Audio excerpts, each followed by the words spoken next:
જગદીશ વિશ્વકર્મા દ્વારા ગેનીબેનના સાડીના પાલવ વિશે એક બફાટ કરવામાં આવ્યો અને ત્યારબાદ વાવ થરાદમાં વિરોધ પ્રદર્શન થયો હતો। આ વિરોધ પ્રદર્શન દરમિયાન એક વિડીયો સામે આવ્યો હતો જેમાં એક મહિલા અને પોલીસની બોલાચાલી થાય છે અને બાદમાં મહિલા પોલીસ પર એવો આરોપ લગાવે છે કે પોલીસ કર્મી દ્વારા તેને ગંદી ગાળો ભાંડવામાં આવી છે અને આ મામલે એફઆઈઆર પણ દાખલ થાય છે।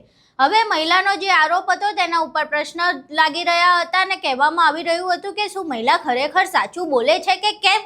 આ વિશે અનેક શંકાઓ ઊભી થઈ હતી, પરંતુ હાલ એક વિડીયો સામે આવ્યો છે જેમાં મહિલાના આરોપો સાચા પડતા જણાઈ રહ્યા છે। આખી ઘટના શું છે તેના વિશે વિગતે ચર્ચા કરીએ। નમસ્કાર, તમે જોઈ રહ્યા છો ચક્રવાત ન્યૂઝ, હું આપની સાથે હેમલ।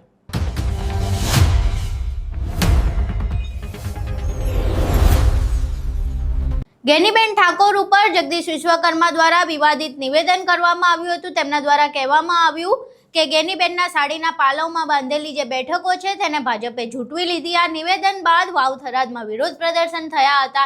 આ વિરોધ પ્રદર્શનમાં એક મહિલાનો વિડીયો સામે આવ્યો। એ મહિલા હતા ગીતાબેન નાઈ। ગીતાબેન નાઈનું પોલીસ સાથે ઘર્ષણ થાય છે, બંને વચ્ચે બોલાચાલી થાય છે અને બાદમાં ગીતાબેન એવો આરોપ લગાવે છે કે પોલીસ અધિકારી દ્વારા તેમને ધક્કા મારવામાં આવ્યા, પીએસઆઈ દ્વારા તેમને ગંદી ગાળો ભાંડવામાં આવી અને હવે આ જે વાત હતી, જે દાવો કરવામાં આવતો હતો ગીતાબેન નાઈ દ્વારા, તેનો પુરાવો સામે આવ્યો છે, વિડીયો સામે આવ્યો છે જેમાં સ્પષ્ટપણે સાંભળી શકાય છે કે જે પીએસઆઈ છે તે ગંદી ગાળો ભાંડી રહ્યા છે। પહેલા અહીં એ વિડીયો જોઈએ।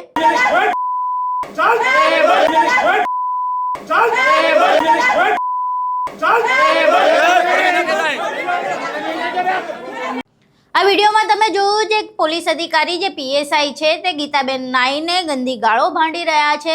હવે પહેલા ગેનીબેનનું અપમાન થયું હતું, તેમના સન્માનની લડાઈ માટે આ તમામ લોકો વિરોધ પ્રદર્શન કરી રહ્યા હતા અને કલેક્ટર કચેરીએ આવેદનપત્ર આપવા આવ્યા હતા। એક મહિલાના સન્માન માટે અન્ય મહિલા મેદાને ઉતરી હતી ને ત્યાં જઈને શું મળે છે તો પોલીસ દ્વારા ગાળો ભાંડવામાં આવે છે। પોલીસ દ્વારા કોઈ પણ પ્રકારનું ઘર્ષણ થયું હોય કે ન થયું હોય, પરંતુ આ પ્રકારની ગાળો એ સ્વીકાર્ય નથી। પોલીસ તંત્ર આ પ્રકારે કોઈ અન્ય મહિલાને ગાળો કેવી રીતે ભાંડી શકે? મહિલાઓ પોલીસ પાસે પોતાના સન્માન માટે, પોતાની ઉપર થતા અત્યાચારથી બચવા માટે ત્યાં ફરિયાદ લખાવવા આવતી હોય છે। પોલીસ પાસેથી એવી આશા રાખવામાં આવે કે તે મહિલાઓ પ્રત્યે સંવેદનશીલ બને, પરંતુ શું આવી સંવેદના આ સંવેદનશીલ પોલીસ છે આપણી? ગૃહ રાજ્યમંત્રી અને નાયબ મુખ્યમંત્રી અવારનવાર પોલીસના વખાણ કરતા હોય છે, પરંતુ આ વખાણ કરવા લાયક પોલીસ જ નથી। કોઈ મહિલાને આ સ્તરની ગાળો ભાંડવી એ કેવી રીતે શોભી શકે?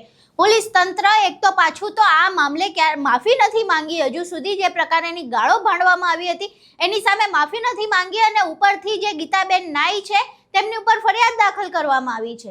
હવે પોલીસ તંત્રનો આ વિડીયો સામે આવ્યો છે, જે પીએસઆઈ પર આરોપ લગાવવામાં આવ્યો હતો એ વિડીયો પણ સામે આવ્યો છે, જેમાં જે પ્રમાણેના આરોપ લગાવવામાં આવ્યા હતા તે તદ્દન સાચા છે અને જે પ્રમાણે ગાળો ભાંડવામાં આવી રહી છે એ ચોખ્ખી સંભળાઈ રહી છે। તો શું હવે પોલીસ તંત્ર માફી માંગશે?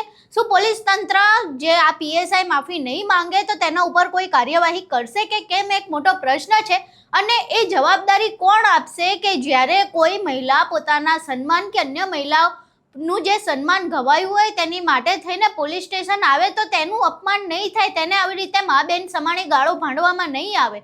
કોઈ મહિલા પોતાના સન્માન માટે આવે અને પોલીસ ખુદ તેનું અપમાન કરે તો રક્ષણ ક્યાં લેવા જશે? એક મોટો પ્રશ્ન ઊભો થઈ રહ્યો છે।